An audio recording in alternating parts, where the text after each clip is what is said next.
Sobat Migran, dimanapun kalian berada, kembali lagi kita cuap-cuap di sini, kembali lagi bersama saya yang tukang protes. Tukang protes enggak lah ya. Maksudnya kita di sini sering tentang pekerja migran, tentang apa yang terjadi di dalam kehidupan pekerja migran Indonesia gitu ya. Nah, teman-teman semua, hari ini saya ingin membahas tentang calon pekerja imigran Indonesia yang akan menjadi pekerja migran di luar negeri ya. Teman-teman semua yang mungkin melihat konten ini yang masih ada di PT atau P3MI atau yang masih ada di BLK, di LPK, Lembaga Pelatihan Kerja Luar Negeri, kalian wajib melihat ini karena gini teman-teman semua, di sini saya ingin sharing. Ketika kalian mau jadi pekerja migran nanti ya, sebelum tanda tangan kontrak, periksa benar-benar kontrak kerja kalian. Di dalamnya ada apa saja. Contoh, kalian mendapat job jaga anak. Apakah kalian punya tempat tidur sama anak, serum maksudnya, atau kalian punya tempat tidur sendiri? Di sini saya ingin bagikan banyak persoalan yang terjadi. Teman-teman kita tuh hanya tidur di dapur. Beberapa teman saya tuh waktu mereka berangkat dari PT yang tadinya nggak perhatikan apa-apa, mungkin mereka cuma main tanda tangan, dan sampai di sini tidur di dapur atau tidur di bawah meja makan. Itu sangat nggak manusiawi. Jadi buat mungkin majikan-majikan atau agensi-agensi, tolonglah untuk melihat kalau benar-benar mereka, saya nih ya, kalau saya jadi agensi di Hong Kong ya, saya harus periksa ada nggak, kalian ada kamar nggak untuk PMI kita, untuk pekerja migran kita ya gitu. Ada kamar nggak? Begitu juga PT yang ada di Indonesia, saat agensi di sini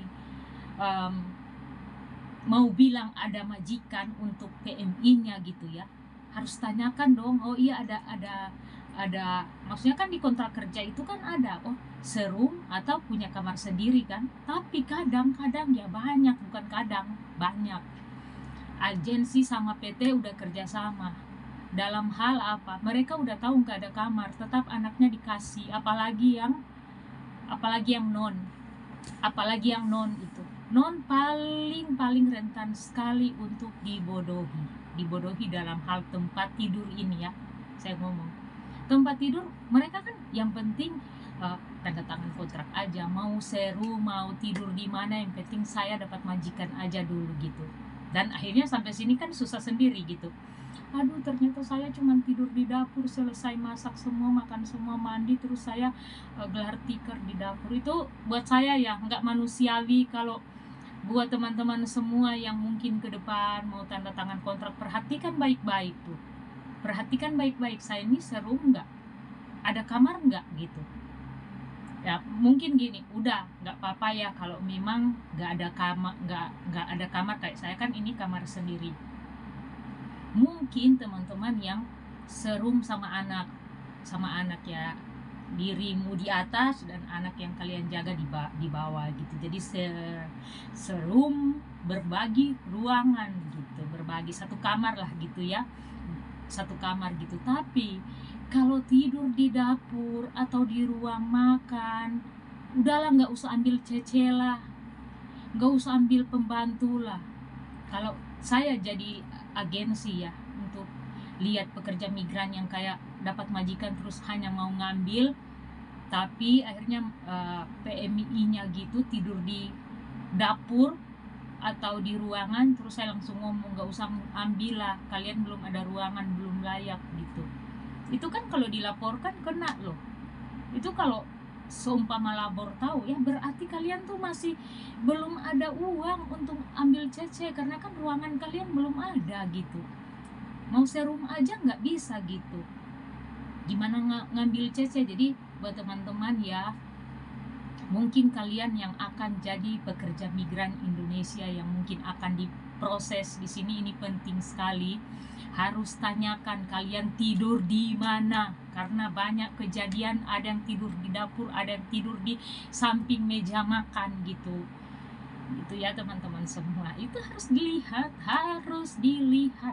Jadi jangan serta merta ada majikan, nah udah tanda tangan aja, nggak lihat tuh ada nggak. Jadi teman-teman yang ada di Indonesia, yang masih ada di Indonesia, lihat tanda tangan kontrak terus, oh serum bersama nenek yang dijaga gitu, atau anak yang dijaga, tapi sampai di sini enggak, tidur di dapur, itu bisa dilaporkan kena majikan gitu, kena majikannya gitu. Jadi di Hong Kong ini punya peraturan, kalau kalian pekerja migran dari sana saja, dari balai pelatihan kerja atau lembaga pelatihan kerja, nggak ngomong ini, itu balai pelatihan goblok, itu balai pelatihan solim yang membiarkan pekerja migrannya itu susah gitu nanti di negara penempatan. Jadi buat yang ada di Indonesia yang mengelola PT PJTKI, P3MI, yang mau dilihat gitu, kalau ini benar nggak, ini majikan ini ada kamar nggak, jangan cuma suruh tidur di dapur gitu. Giliran PMI sampai di sini terus komplain, "Mem, saya hanya tidur di dapur loh." Apa itu orang-orang PT paling bilang, kalian udah tanda tangan kontrak, mau apa lagi? Kan itu solim, kan itu bangsat kalau kayak gitu, membiarkan pekerja migran tersiksa, dibodohi. Kalau saya bilang itu dibodohi. Jadi buat teman-teman yang mungkin akan jadi pekerja migran, sebelum tanda tangan kontrak, ketika P3MI atau PT menjodohkan kalian untuk ada majikan gitu, ini udah ada majikan loh, ini job kamu, atau kamu udah interview, langsung tanya, saya tidur di mana, saya serum atau gimana, saya nggak mau tidur di dapur, saya nggak mau tidur di ruangan gitu, minimal ya serum gitu kalau nggak ada kamar sendiri gitu ya teman-teman semua. Kayak kalau boleh makanan juga sebenarnya ya, kalau untuk kebanyakan teman-teman kita seperti saya juga, saya waktu pertama kali ya nggak berani untuk menanyakan uang makan, apakah saya dapat uang makan, nggak, karena memang masih takut waktu itu kan masih oke lah gitu ya. Tapi tempat tidur saya perhatikan, oh saya serum gitu, apalagi yang kontrak kedua ini memang benar-benar saya ingin cari tempat tidur sendiri gitu, yang ada tempat tidur sendiri, biar nggak diganggu ketika benar-benar kita akan istirahat pada malam hari gitu. Oke, teman-teman semua, jadi buat teman-teman pekerja migran yang ada di Indonesia yang masih calon gitu ya, masih calon pekerja migran, ketika kalian mau datang tuh, perhatikan kontrak kerja, dibaca tuh kontrak kerja, jangan mau tanda tangan terus nggak perhatikan. Jadi ketika tuh kalian kontrak kerja, langsung tanya mana tuh saya tidur di mana gitu, serum, atau karena kebanyakan teman-teman kita tuh yang mengeluh, saya tidur di dapur, saya tidur di ruang makan. Ada juga yang ngomong sih, ya saya sampai hari ini tidur di ruang makan nggak apa-apa, udah 2 kontrak loh. Ada yang ngomong gitu loh, udah 2 kontrak masih tidur di ruang makan. Kayak saya merasa terhina. Terserah kalian mau nilai apa tentang konten-konten saya, tapi teman-teman semua, di sini saya ingin membuka mindset kita sebagai pekerja migran, jangan terlalu direndah-rendahkan. Saya bilang jangan terlalu merasa kita nih rendah banget, kita nih hanya pekerja rendahan, woi, stop tuh gitu. Kita nih nggak jauh beda sama orang-orang Telkomsel, orang Garuda, orang-orang BUMN gitu ya. Kita nih pekerja migran, punya sumbangsi untuk negara loh.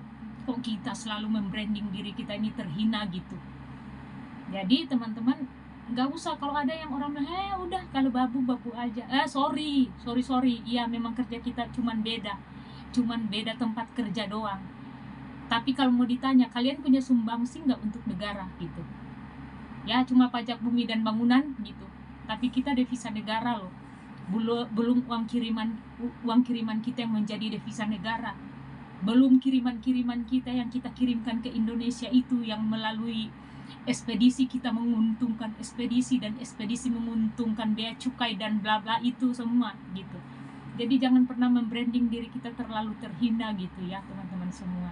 Jadi teman-teman yang mau jadi pekerja migran Indonesia yang akan ke Hong Kong, ini saya bicara tentang Hong Kong ya, karena saya tinggal di Hong Kong. Bicarakan tuh tempat tidur yang layak, karena kita nih harus dilayakkan gitu, walaupun kita nih kerja di rumah yang kalian bilang tuh kita tuh cuma babu, tapi minimal kita ada tempat tidur.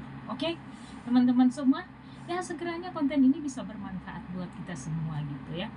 Biar kita berbagilah, seringlah gitu ya untuk teman-teman semua. Sekiranya teman-teman juga yang mungkin mau bertanya ya, saya punya link, ada bisa minta di atau nanti dikasih di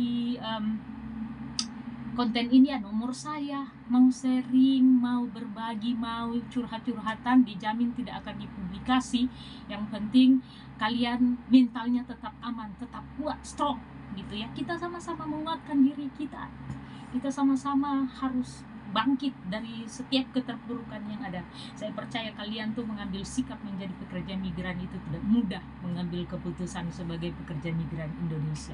Meninggalkan keluarga yang jauh, meninggalkan kebebasan kita yang cuman hari libur kita bisa bebas di negara ini gitu, kayak di Hong Kong ini ya, kalau libur hari Minggu libur, kalau public holiday baru kita libur, baru kita bebas. Tapi kalau teman-teman yang ada di Indonesia kan enak, pulang kerja jam 5 santai di cafe, coffee shop, atau ya dikit-dikit 1 jam zumba atau olahraga apa, menghilangkan penat. Tapi kita enggak kan. Jadi teman-teman, tapi bersyukur kita punya uang, kita punya gaji. Gimana caranya untuk kita mengatur itu semua ya teman-teman semua. Jadi buat teman-teman yang mau datang ke Hong Kong ya, negara tujuan Hong Kong contoh, harus lihat kontrak kerja dengan baik-baik. Tanya di mana tempat tidur kalian, jangan tidur di dapur, jangan tidur di ruangan ya, nggak kemanusiawi itu tidur di apa. Oh saya tidur di bawah meja.